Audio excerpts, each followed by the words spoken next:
तो आज हमारा जीएनसी का पार्सल आ गया था एंड हमने इसे अनबॉक्स किया। तो ये मैंने 2 केजीज़ का कैफ़े मोका फ्लेवर मंगवाया एंड बहुत ही बढ़िया है ये।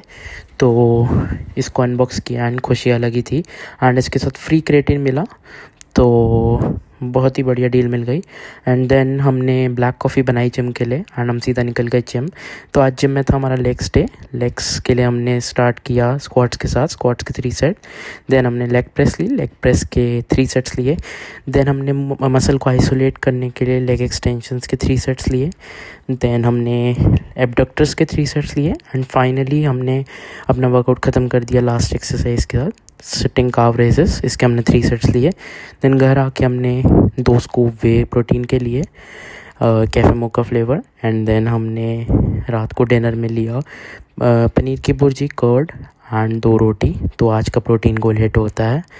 एंड देन हमने रात भर काम किया ऑफिस का। सो इसी के साथ हम अपना दिन ख़त्म करते हैं। Time to do it again tomorrow.